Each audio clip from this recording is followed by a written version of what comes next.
We'll be live in 5, 4, 3, 2, 1. This Honorable Court of Appeals is now in session.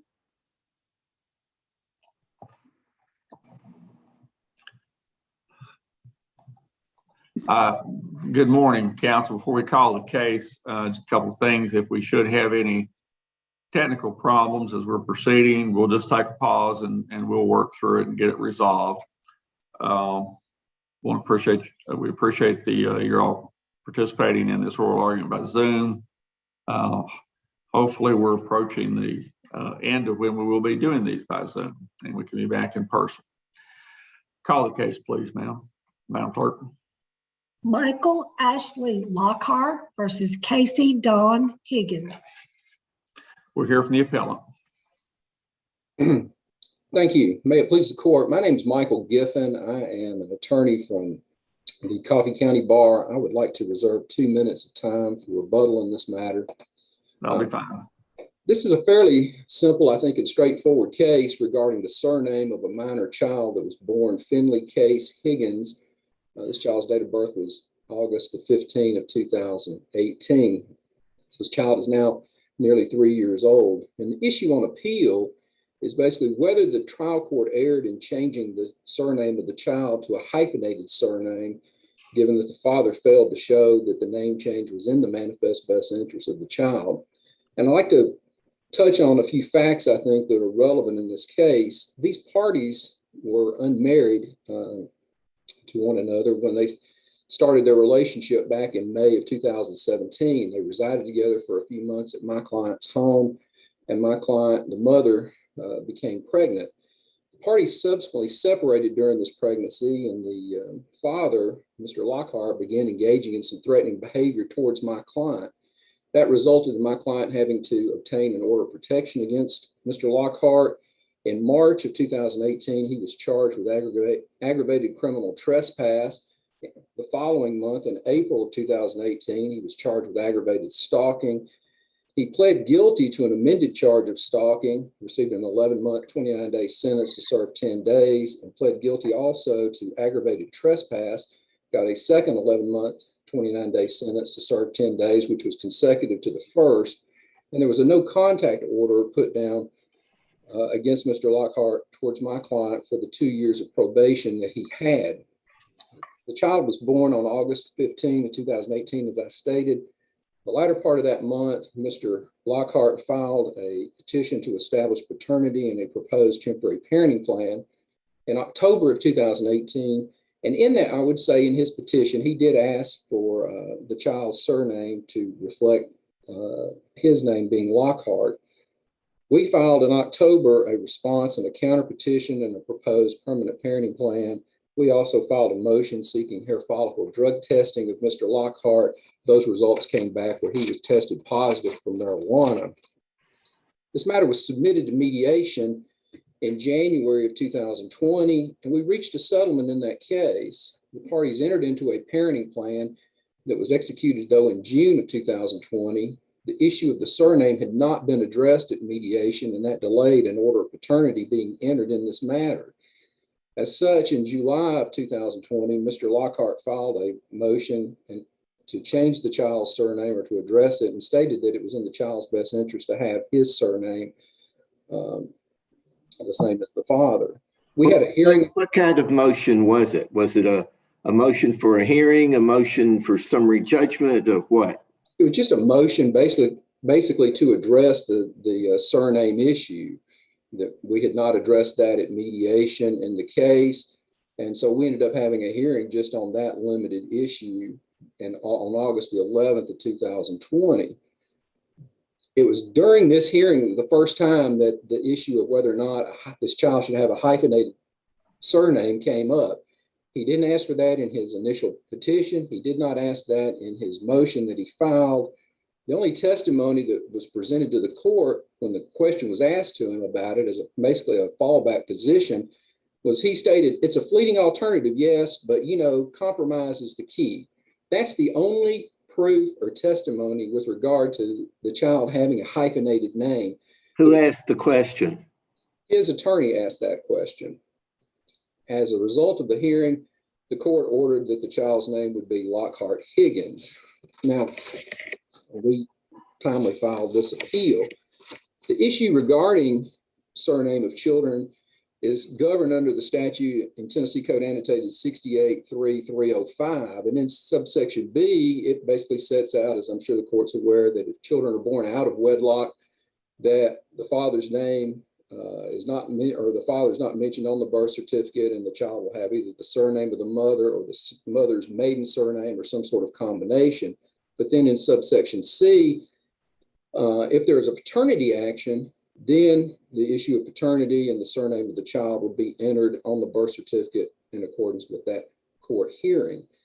The issue of surnames of children, I think, was addressed basically, say, landmark case of Barabbas or Barabbas versus Rogers.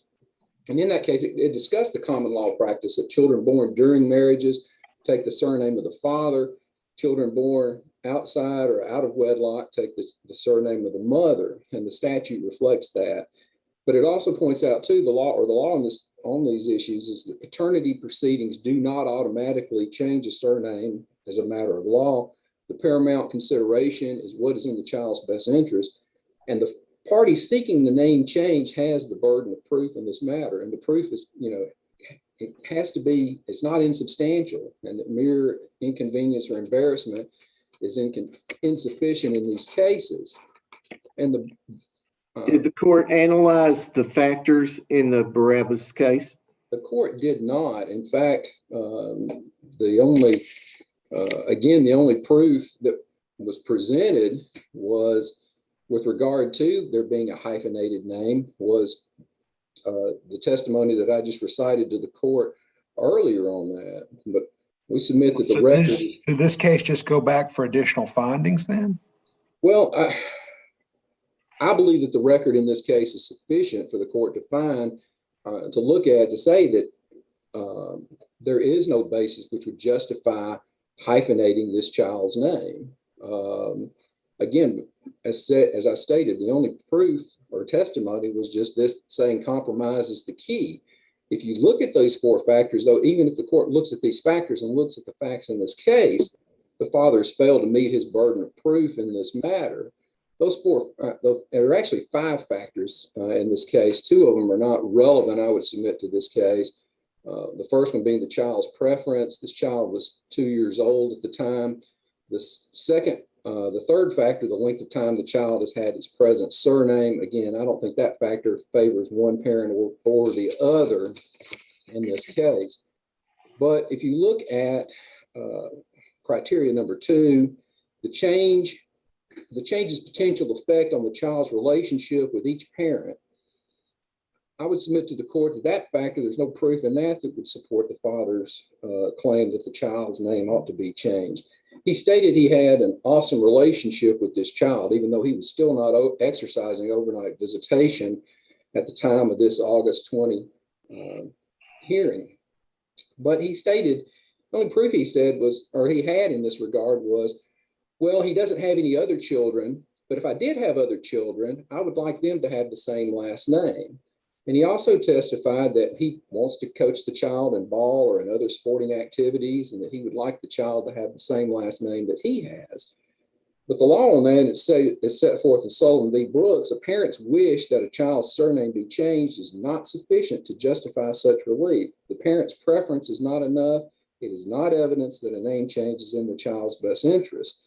So we would submit that. I mean, what I hear you saying is the father's proof here focused more on his best interest than the child's best interest. Am I characterizing your argument correctly?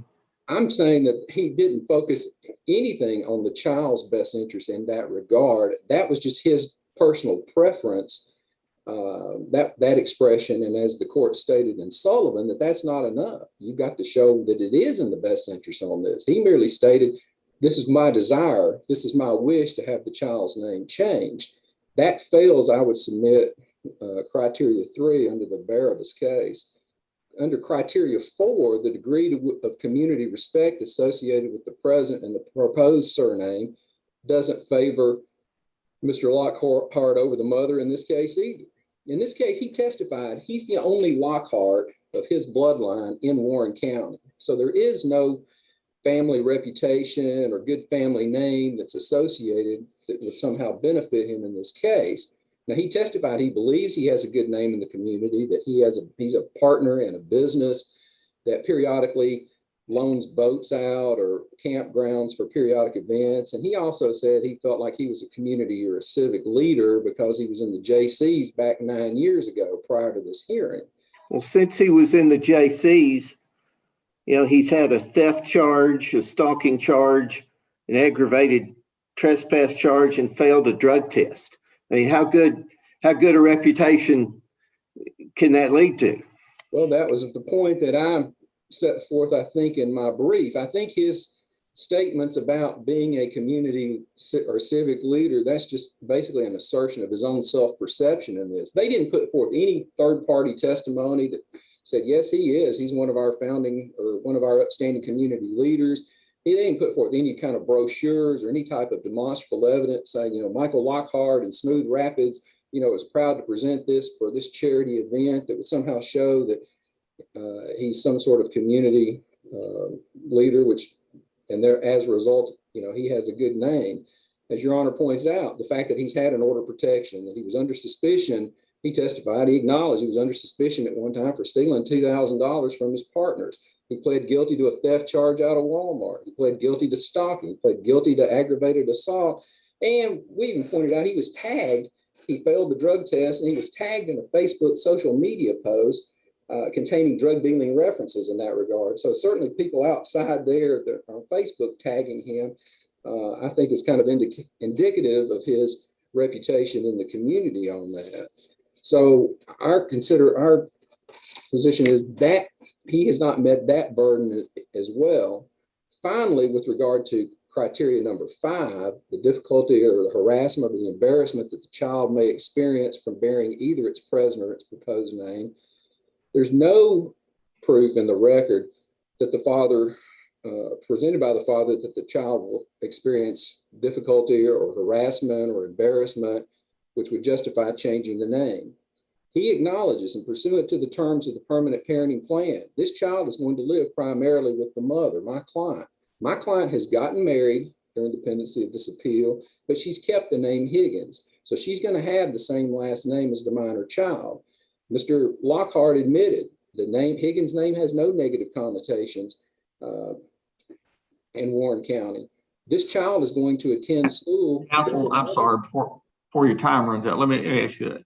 I mean, given that, and you were asked this earlier, but I'd like you to talk a little more about it. Given that the trial court really made no findings of fact other than a conclusion that it was in the best interest of the child, the hyphenated name, why shouldn't we send this back to the trial court to initially make those findings, one way or another? Well, I'm not, to be candid, I guess I wasn't convinced that actually helped my argument to allow the trial judge then to try to come back and piece through this to try to justify some sort of finding on that. I think my strongest argument is on the fact is, look at this record here.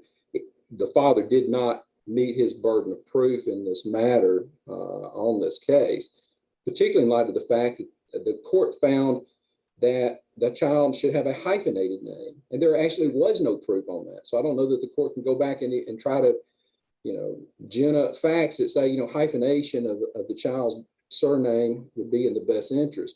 I would point out on that last one, though, that the basic issue on the father, though, was his own testimony. He even testified that it was hard. He grew up in a household where the mother, he didn't have the same last name as the mother. He talked about how that was difficult to him and that was a difficult problem for him. So again, we think that the record in this case, the facts do not justify this. The father has not met his burden of proof on this, that the child's name should be hyphenated or that there should be any name change at all. We would ask that the matter be reversed. You have your time for rebuttal. Mr. Bloom, we're here from you on behalf of the appellate. You need to unmute your phone, Mr. Bloom. Yes, thank you, Your Honor. Thomas Bloom representing Michael Lockhart in this matter. Mr. Giffen has, very well explained the facts of the case and the law. It's pretty clear cut. The record in this case is short, pretty clear cut. Basically, I could spend 15 minutes reiterating what I said in my brief, but my brief is also short, and I know the court will be looking at it, and I've said everything in the brief that I can offer as far as that's concerned. What I would say, just on facts, one thing which you omitted, that Mr. Lockhart, within 2 weeks of the child's birth, has been trying, rather consistently and desperately to be a part of that child's life. He obviously cares about the child. He's tried to support the child. So his intentions are totally honorable, and his desire to have the child to have his last name, or as a matter of compromise, a hyphenated last name, I think that is admirable. What we're right now, Judge Sweeney, you're totally correct. We just have basically a one sentence. It is in the best interest of the child. Now, Judge Stanley saw these people on 2 separate occasions, two hearings. He did not make any credibility findings, although there was some disputed. They were contradicting each other, especially as far as the mother's putting up obstructions to Mr. Lockhart seeing the child. But we have that one finding of fact. It's the best interest. And in order to overcome that, it has to be by clear and convincing evidence, or certainly by very persuasive evidence. Is that a finding or a fact, or is that a conclusion of law? According to the case that I find, it is a finding of fact. Best interest is a finding of fact, according, I've cited a case in my brief. But I tell you, I totally agree reluctantly with Judge Sweeney that in the absence of findings of fact, it probably ought to be remanded and let Judge Stanley explain why he found it was in the best interest. He didn't pull that out of the sky. And he heard all of the supposedly negative evidence that Mr. Giffen has recited. And yet he felt that it was in the best interest of the child to go with this compromised hyphenated name. I believe that I cited a case in my brief, Jaden O-H, where, for instance, factor 2, child relationship with the parent, that, the court found that, this was important, that a child have a surname of the father. But in this case, the father testified that he had an awesome relationship already. Well, he has an awesome relationship with a child that's not quite 2 years old. Well, awesome is awesome, isn't it? There's no proof that it would be, I suppose the words would be more awesome if the child had his name.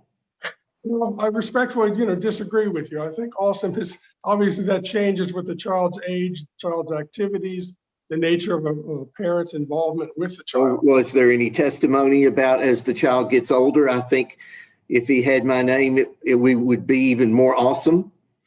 There was testimony about if he coaches sports and he's the father of the child and has a different surname, that could be awkward. He testified to that. That doesn't seem to have anything to do with it. I mean, that was more of a desire, as I saw it, than a testimony that their relationship would be even more awesome. And I still get to the point about whose interest was father testifying about. It seems like his testimony was really related to what his best interest is. Awkward for whom? I think father's testimony was establishing it would be awkward for him. I don't think the child would care very much. At least there doesn't seem to be any proof in the record that a 2-year-old at this point is going to be very mindful of what his surname is when he's playing sports, maybe 3 or 4 years hence. Well, I take your point. Judge McBrayer. But I believe that the father from the very beginning has shown not a self-interest in a child, but an interest in the child and wants to be a part of the child's life and wants to have a good bond with the child. And that's certainly admirable, but that doesn't mean that there should be a name change. I mean, I guess my view is that should it later pose a problem, or the child express a desire or have some difficulties, can't there be a petition at a later date? This doesn't foreclose father, does it, from coming back later? No, it does not. It does not. Now, some of the factors would weigh against him in that case, unless the child said, maybe, the law should state when the child becomes of age 7, they can decide what their last name is, but it doesn't state that. The father if the father is expressing his desires for the name change, he is expressing his desires for the name change because of the best interest of that child to be identified as his son. Well, what did he testify specifically, though, that such a name's change, particularly a hyphenated name, what was any proof put that would be in the best interest of the child? Well, again, the record is fairly deficient. It was a very short hearing. He did speak about his standing in the community. He might be the only bloodline Lockhart in the community, but he has been a civic leader of sorts.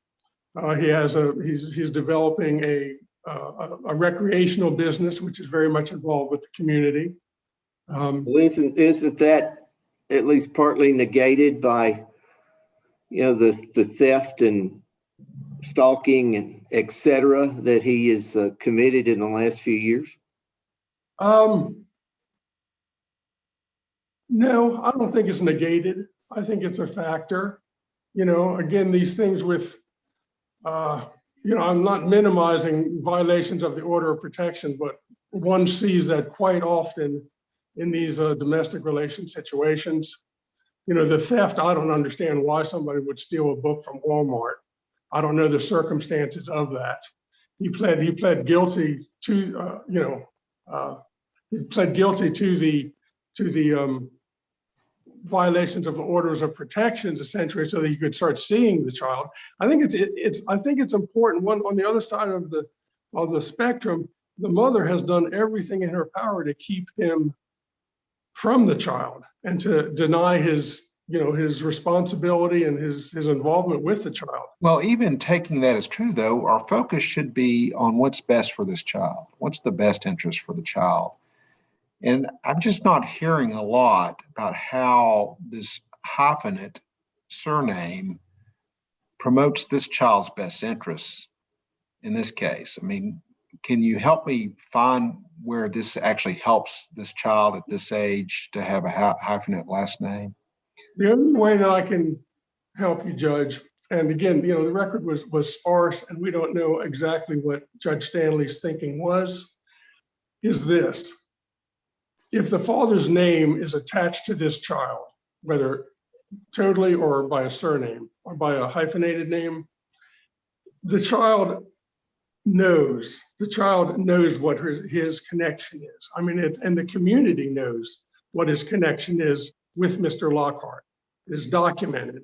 This mother, it looks like, and I'm sure she's a very good woman. I'm not casting aspersions, but based upon her past conduct, she is going to do everything to marginalize him from a connection with this child, as far as the community is concerned, as far as the child is concerned. I mean, if the child has his last name, that is an objective and documented connection, which cannot be denied. Well, doesn't the size of the community have some effect on that? This is McMinnville, right? If McMinnville is like most smaller communities, everybody knows everybody's business anyway. So the father's connection, is there. And the child, regardless of whether mother interferes or not, won't the child know who daddy is? Yes, of course he will. Of course he will. But having the surname, either Lockhart or the hyphenated one, which was agreed or offered as a compromise, this is objective. It is in the light of what the mother's obviously desires seem to be, and as far as the community is concerned, this is objective not evidence. It's an objective statement that Mr. Lockhart is the father of the child, is responsible for the child, has a bond with the child, loves the child. It's Yeah, but objective. And that's from the father's point of view. What about, what benefit is it for the child? Benefit for the child is knowing where exactly he comes from, and that his parents are equal as far as he's concerned, that his father's not marginalized, that he's not some sort of absent party. Again, the best way to demonstrate that, it seems to me, is for the father to continue to do what he says he's doing and promises to continue to do, which is to be active in the child's life, to express his love for the child and support the child as he grows, and not from a name change. Mm-hmm. Well, I'm sure that he will do that regardless of what the result of this is. We might be shortchanging Judge Stanley as far as not being able to. Now, I don't know why, because I've seen other of his opinions, I don't know why he did not make factual findings. Again, he saw these people on 2 different occasions. Didn't make any credibility findings, although they might have been helpful. So, unless this court believes, just there's no possible way that Judge Stanley could be correct in finding the best interest, and then probably it should be sent back for factual findings. But the court, you very well might decide there's no way on earth that Judge Stanley could have found it to be in his child's best interest. I mean, obviously you could find that, and that's what Mr. Giffen would like for you to find.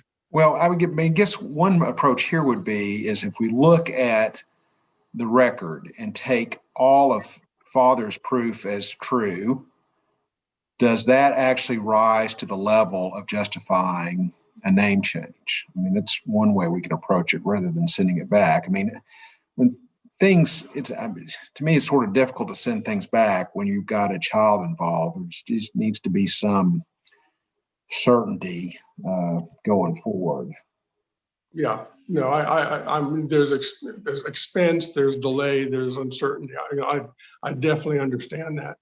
I'm just not sure if the finding of best interest is a factual finding, and if the proof contrary to that has to be clearly persuasive, clear and convincing.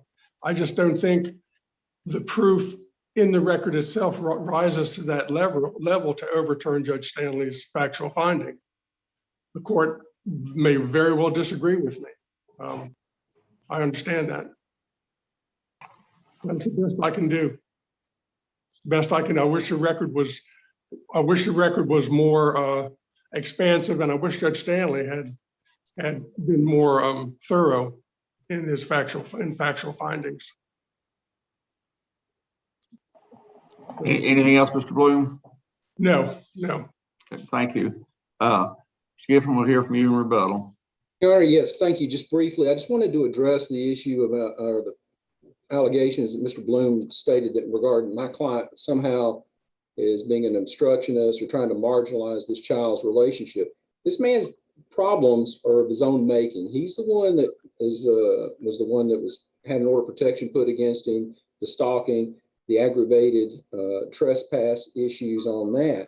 My client's testimony in this matter was that she has actually, during the pendency up until the time of the mediation, was that she was trying to cooperate. My client works as a nurse. On her days off, when she could have had the child, she allowed him to do that. She also allowed him to have every holiday. So I take some issue with the fact that somehow she's doing everything she possibly can to somehow marginalize or obstruct this man's relationship in that regard. I would touch back on the point, though, about what's in the child's best interest. And I think, again, most telling, this is a point I was trying to make at the end there and ran out of time, was just based off of Mr. Lockhart's own testimony from his own personal experience of growing up in a household with a mother who had a different last name.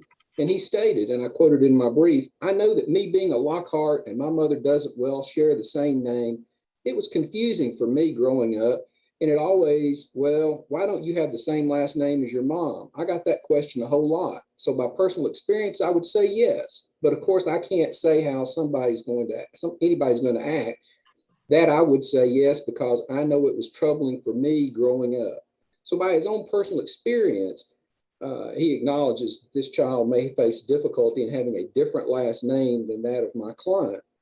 And the fact that it's hyphenated just alters the question, I believe, a little bit. Why is your name hyphenated and your mom's not? That type of thing. Again, when you go back to the fact that the child is going to live with my client, going to go to school in the district where my client resides, that she keeps the health insurance, the dental insurance, all the medical records are in the Higgins name. The Higgins name has no negative connotation. It's in this child's best interest for that name, for the child's surname to remain Higgins. Thank you. All right, thanks to counsel for both sides. Madam Clerk, if you would please recess court until 11 a.m. This Honorable Court of Appeals is in recess until 11 a.m.